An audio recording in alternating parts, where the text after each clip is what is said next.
로마서 7장 이야기인데요.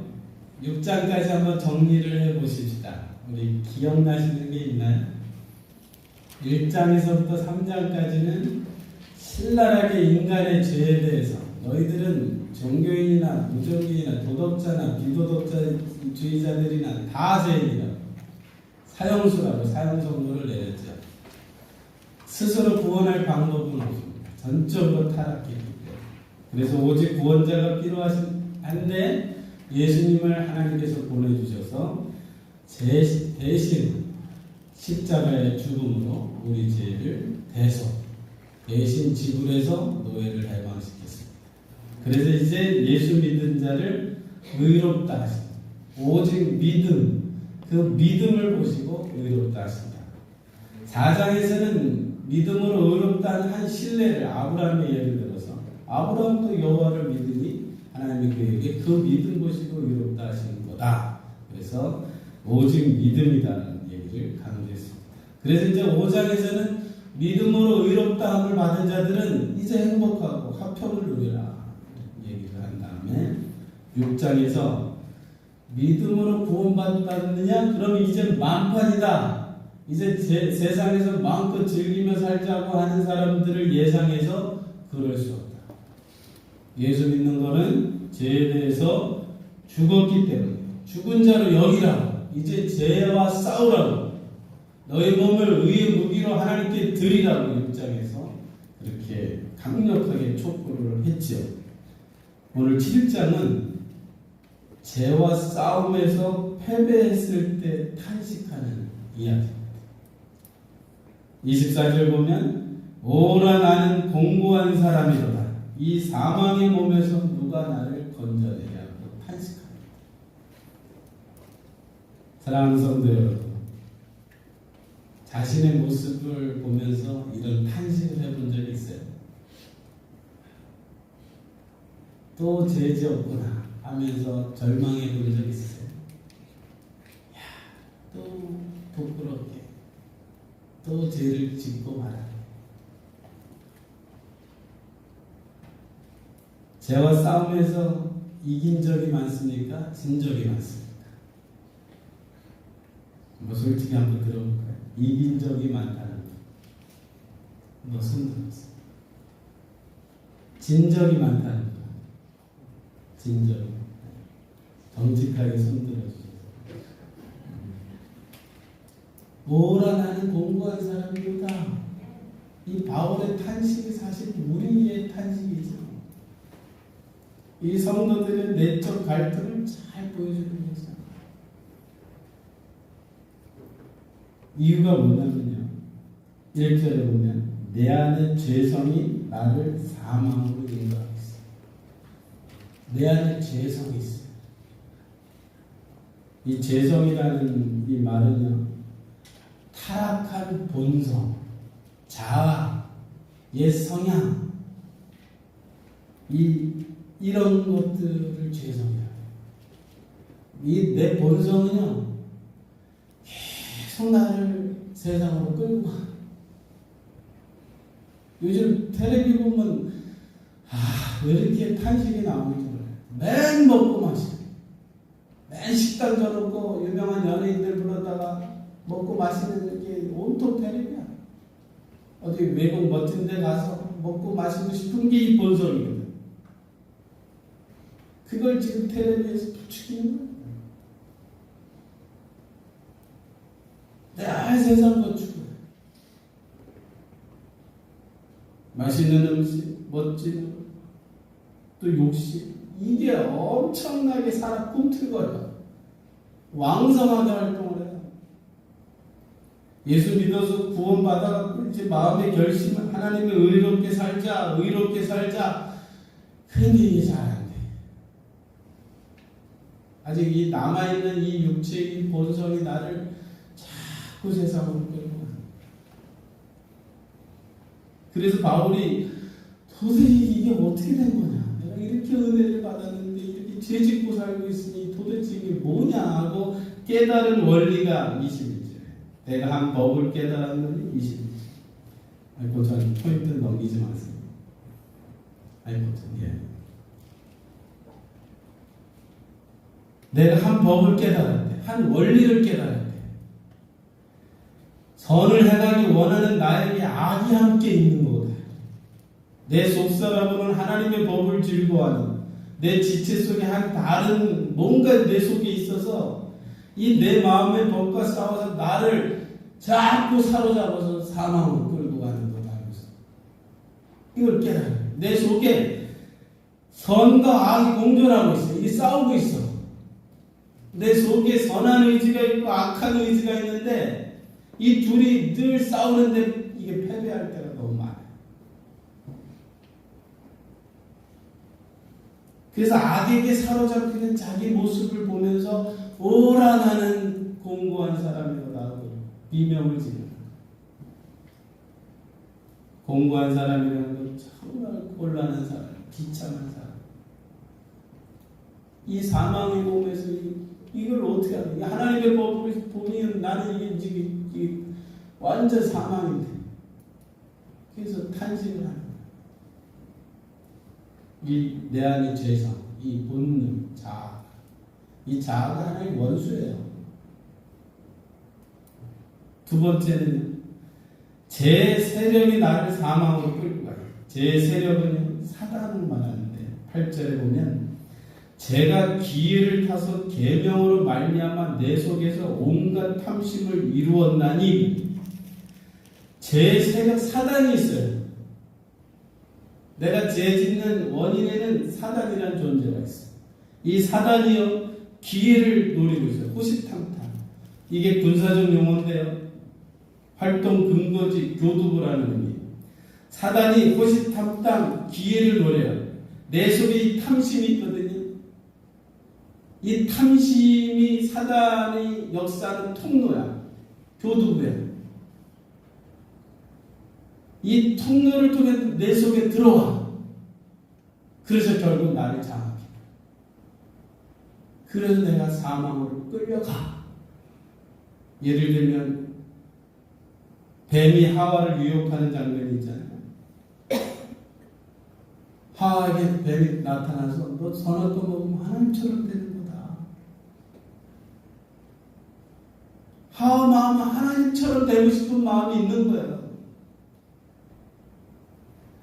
그러니까 그 뱀이 사단이 그 마음을 통로로 해서 들어와서 유혹하고 부추겨 먹어버리는 거야. 그 탐심이 교두보 역할을 해서 결국 나를 장악해서 완전 패배해서 사망으로 끌려가는 모습을 보는 거야. 다윗이요 간음하고 살인하는 죄가 아주 수시간에 벌어져요. 어느 날 옥상에 올라가서 거닐다가 건너편 집에 여인이 모욕하는 것을 보는 거예요. 그 순간 벌어지는 일이 일사천리예요. 수시간이야. 어떻게 다윗이 남의 여인을 간음하고 그걸 덮기 위해서 그 안에 우리와 같은 사람을 전쟁터 최전선으로 몰아서 죽이는 편지를 쓰는지 이게 이렇게 수시간에 벌어진 거죠. 나단이 깨닫게 했을 때 통곡을 하죠.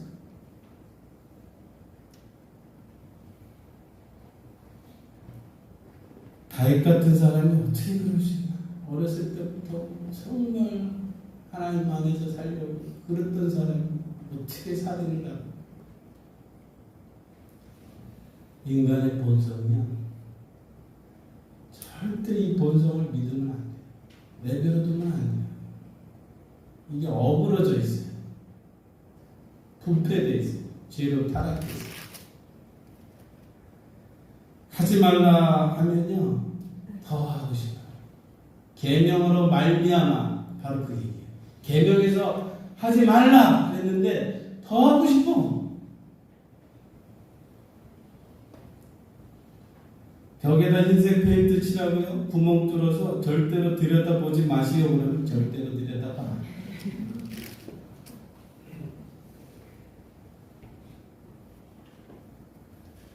요즘 우리나라 동성애 캄퍼레이드도 하고 서울 광장에서 축제도 하고 빨개 벗고 다니면서 별짓을 다 하잖아요.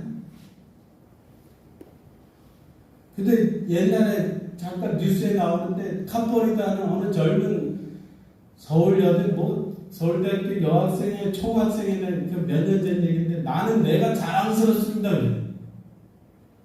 자기가 동성애자라는 게 뭐가 그렇게 자랑스러운지 자랑스럽다.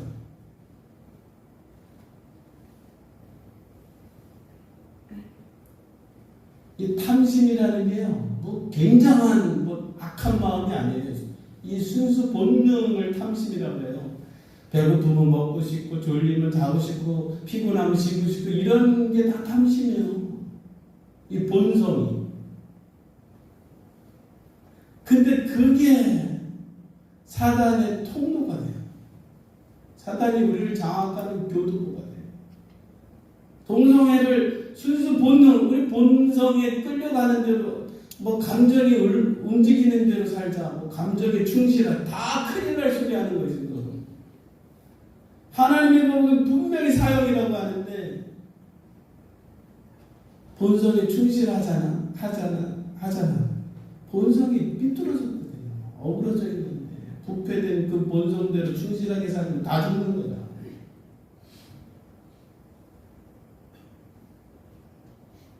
사단이 바로 그걸 통로로 우리를 장악해요. 속여요. 11절에 죄가 기회를 타서 나를 속이고 그것으로 나를 죽였는지 바로 그 말이에요. 속이는 거. 본성의 초식. 몸이 가는 대로 살고 큰일 날 소리야. 그 모습을 하나님의 법의 시각에서 보고 바울이 자기 모습을 보고 오라 나는 공부한 사람이다. 그렇게 타지다. 그런데 25절에요. 우리 주 예수 그리스도로 말미암아 하나님께 감사하였다.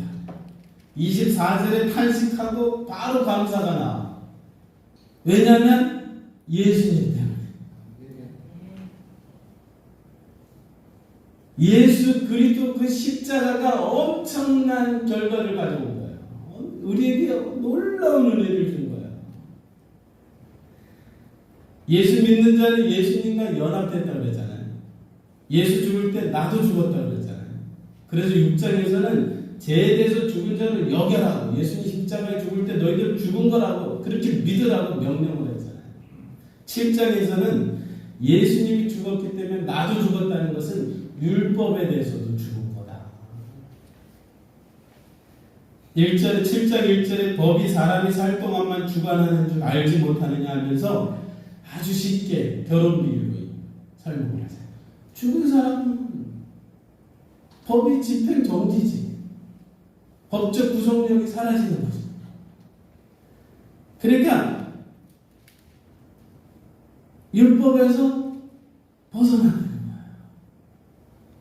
이게 정말 은혜 중에 은혜. 예수님이 십자가에 죽으심으로 나도 죽었다고 여겨주셔서 내가 이제 율법에 대해서도 죽었기 때문에 이제 율법 아래 있지 않고 율법에서 벗어난다는 거예요. 율법은 거룩하고 의롭고 선한 것이죠. 문제는 내가 문제죠. 밤낮 율법을 어기고 살고 있습니다. 율법은 그런 면에서 보면 율법 아래에 있는 사람들에게 재앙이죠. 공포죠. 사망이죠. 이게 저주예요. 큰일 난 거죠. 이제 법으로 보면. 그런데 예수 믿는 자는 율법에 대해서 죽었다. 벗어났다. 이제 율법으로 다스리지 않고 은혜로 다스린다. 그래서 우리는 은혜 아래 있는 사람이에요. 그래서 바울이 탄식하다 감사하려다 하고 소리치. 야, 내가 율법 아래 있지 않고 하나님의 은혜로 나를 다스려. 예수님 십자가가 우리를 율법에서 벗어나 은혜 안에 있게 만드셨어요. 이게 정말 자다가도 벌떡 일어나 감사합니다. 옛날 군대에 있을 때 선착순이라는 걸 자주 했거든요. 선착순 10명 운동장 한 바퀴 그러면 10명만 합격해요. 나머지는 탈락. 죽음이 아니에요. 다시 뛰는 거예요. 두 번째도 못 뛰면 또 뛰고, 세 번째도 못 뛰면 또 뛰는 거예요. 법은 죽음이잖아. 법으로 따지죠. 근데 은혜는 죽음이 아니에요. 될 때까지 아니에요. 하나님 우리를 죄졌다고 죽이지 않으셔. 실패 넘어졌다고 포기하지 않으셔. 될 때까지. 그게 은혜예요. 찬송가 258장에 샘물과 같은 보혈은 주님의 피로다.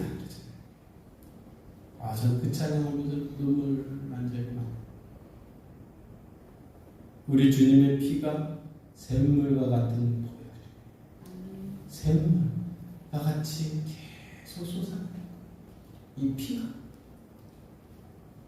끊임없이 샘솟는 샘물이 우리를 죄와 싸워 패배했을 때 다시 씻어줘요. 일어나라고. 우리를 다시 살려주시고 회복시키시고. 이게 은혜예요. 우리 주 예수 그리스도로 말미암아 감사하리이다.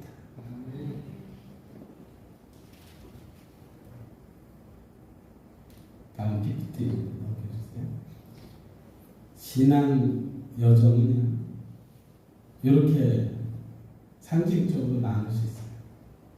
애굽, 홍해, 광야, 요단강, 가나안. 애굽의 노예 살던 시절, 구원받지 못하고 사단의 노예로 살던 때. 근데 홍해는 구원받고 세례받고 이제 홍해를 건넜어요. 예수 믿고 구원받았어요. 그 다음에 나타난 게 광야예요. 이제 광야에서 훈련받는 거예요. 교회 생활 상징. 그 다음에 이제 요단강 성령 세례받고 이제 가나안 땅으로 들어가는 거예요. 요단강 건너면 가나안이죠. 가나안은 성령 충만한 삶, 젖과 꿀이 흐르는 삶을 상징하기도 하죠. 신자는 두 종류의 신자가 있어요. 광야 신자, 가나안 신자. 광야에서 머무르는 걸로 만족하는 사람들이 있어요. 매일 광야만 빽빽 돌고 있어. 구원받았으면 됐다 이제. 그러고 광야에서만 머무르는 광야 생활을 즐기고 있어. 더 이상 가나안으로 가려고 하지를 않아. 근데 가나안 성도는 성령, 요단강 건너 성령을 체험하고 더 큰 꿈, 더 큰 하나님 나라 비전을 하면서 헌신하는 사람.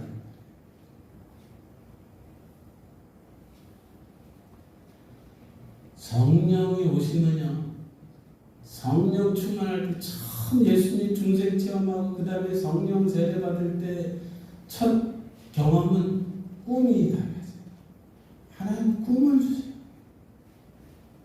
저도 초등학교 4학년 때 뭐 법관이 되겠다, 뭐 그때 다 누구나 뭐 그런 꿈 꿨으니까. 그런데 하나님 성령을 체험하니까 하나님 위해서 살고 싶은 거예요.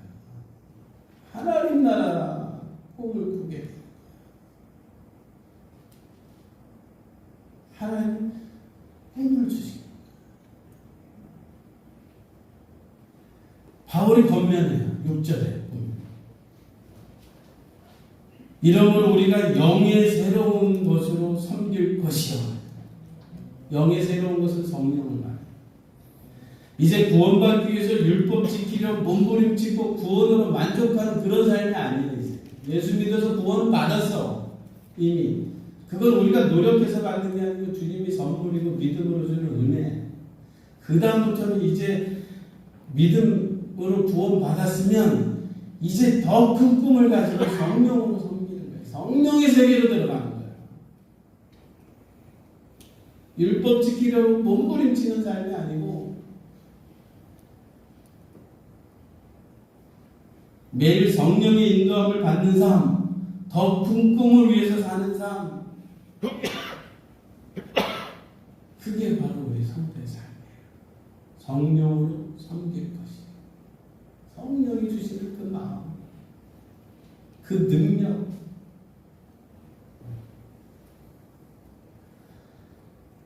저도 요즘 한국에서 신앙생활하는 우리 성도들이 쉽지 않겠다 싶어요. 너무 유혹하는 게 많아요. 이 돈이 지배하는 세상은요 아주 부패되었고요. 이 만몬이요 이게 얼마나 우리를 정말 신앙생활하는데 아주 기가 막히게 방해를 해요. 애들도요. 애들서부터 어른까지 다 돈이야 지금. 돈이 최고야.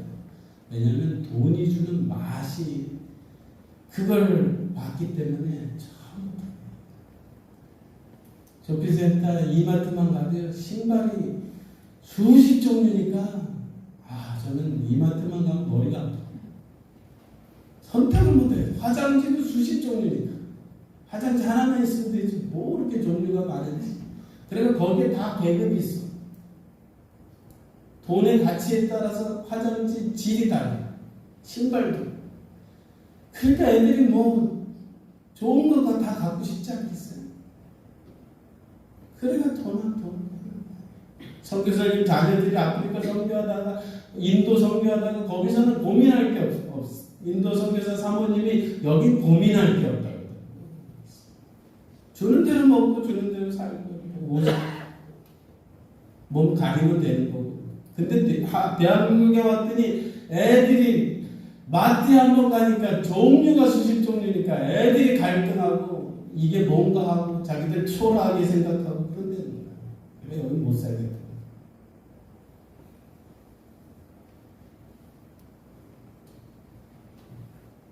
이렇게 살다가요. 제가 에포 2번 가봤거든요. 티베트하고 인도를 갔는데 인도 갔을 첫 에포도 그렇고 티베트 갔을 때도 그렇고요.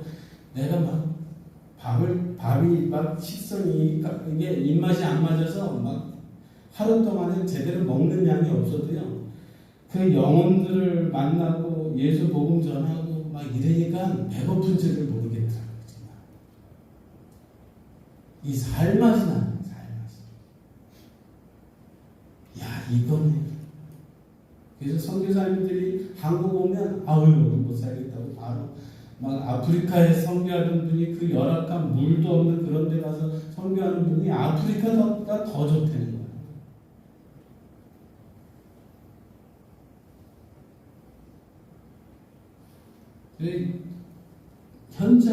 그런 현장에서 사니까요 내 열정도 막 살아나는 것 같아요. 막 영이 살아나는 것 같아서 막 보람이 있고 가치가 있으니까 신이 나는 거예요. 영의 새로운 곳으로 섬기는 삶. 그게 살겠더라고요. 성령으로 섬기는 삶. 그 성령이 주시는 기쁨. 이게 뭐 비교할 수가 없는 거예요. 돈이 주는 기쁨하고는 비교 자체가 안 돼요. 거기에 진정한 만족이 있고요. 안심이 있고요. 보람이 있고요. 눈물이 있고요. 신나는 거예요.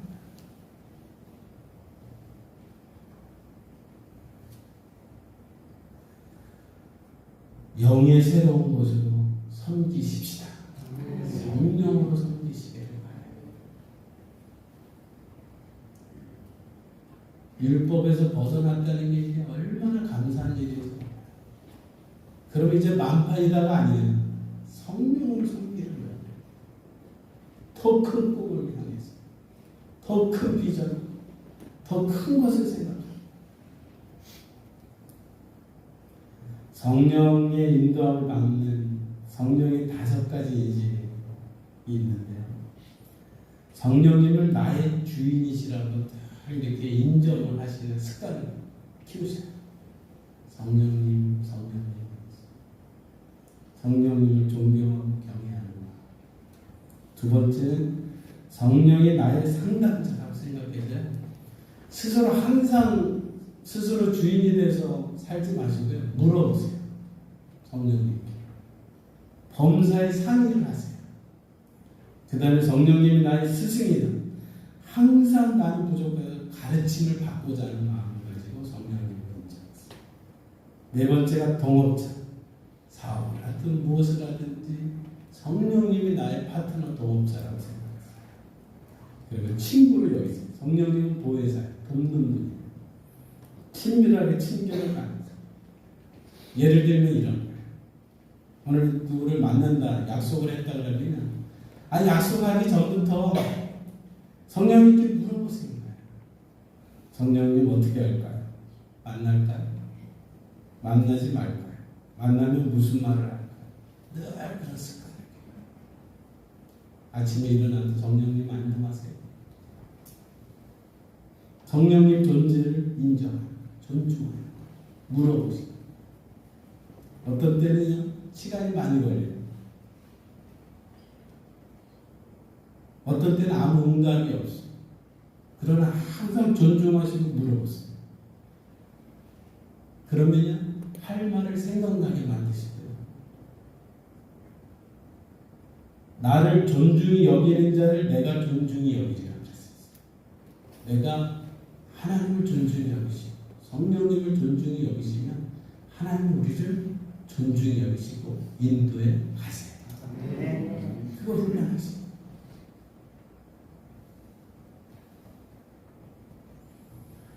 전에 다큐에서 본 다큐인데요.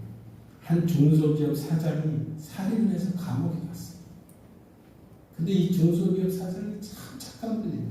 자기는 판잣집에서 살면서 직원들 잘 대우해줬던 사람이에요.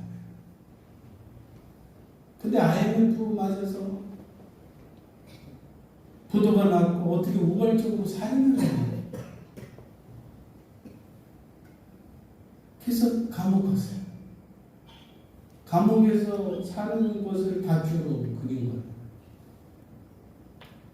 이 사람 착하니까 모범수로 10년을 복역했어요. 10년 동안 감옥 생활을 한 사람들에게 주는 모범수 혜택이 있는데요. 하루 동안 가족들과 함께 한 집에서 지내게 해주는 거예요. 24시간 동안 감옥 안 한 주택에서 가족과 함께 지낼 수 있는 특권을 줘요. 혜택. 할아버지가 7 아들을 데리고 왔어요. 며느리가 왔어요. 이 아들이 7살 때 감옥 갔으니 이제 17살이에요. 이 아버지가 이 아들을 붙잡고 막 안아주는 거예요.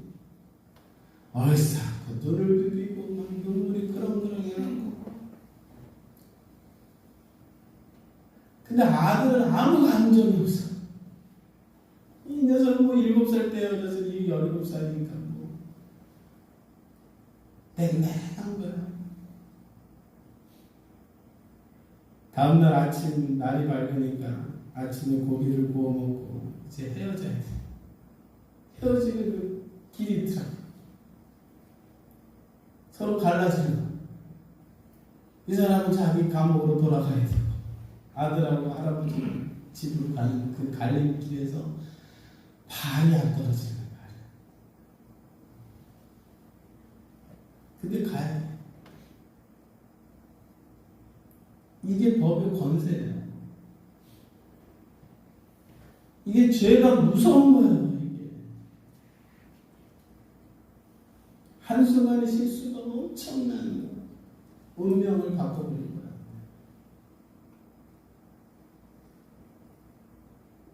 우리가 평생 살면서 지은 죄가 많아요.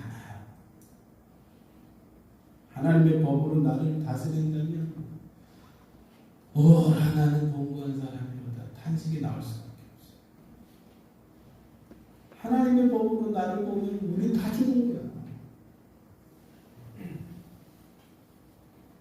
근데 예수 그리스도로 말미암아 감사하다.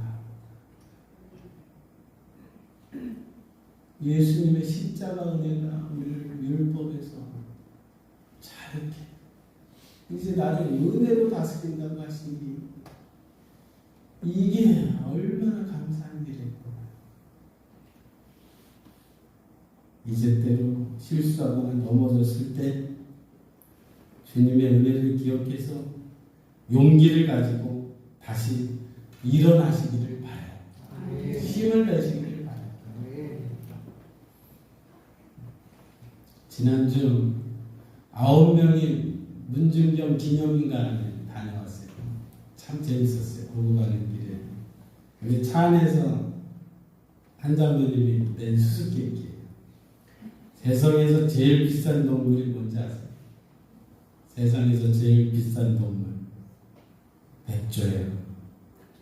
과일 중에 제일 뜨거운 과일이 뭔지 아세요? 천도복숭아예요. 사람들이 좋아하는 물이 뭔지 아세요? 보물이에요.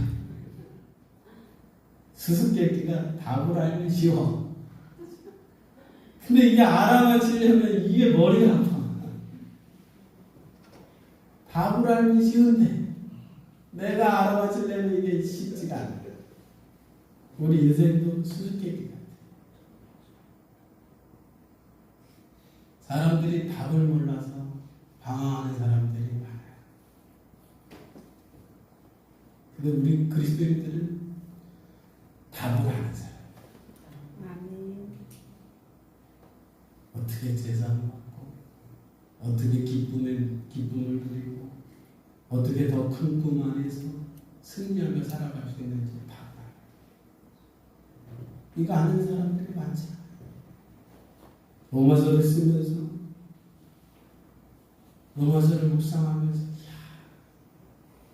이게 우리 인생의 정답을 가르쳐줘. 길을 가르쳐줘. 어떻게 살아야 되는지, 가야 할 길이 어디인지. 우리 인생의 해답은 오직 예수 그리스도. 그분은 제사, 구원, 회복, 기쁨, 보람, 더 큰 꿈 다 거기 있습니다. 실패했을 때 다시 일어설 수 있는 힘도 예수 십자가. 그 앞에 다시 엎드리고. 우리 힘으로 안 돼요. 100번 싸움을 100번 다 깨서 오직 성령의 예수 그리스도 그 힘을 의지해서 함께 싸워 나갈 때 이길 수가 있습니다. 할렐루야. 오늘 오라 나는 공고한 사람이로다 탄식하는 인생들 감사로 바꾸게 하시는 바로 그분이 바로 예수 그리스도. 할렐루야. 적용합니다. 예수 십자가 은혜의 보좌에 나가서 내 자신이 넘어지고 실패해서 절망했을 때 낙심하고 좌절하지 마시고 다시 일어나 예수님 그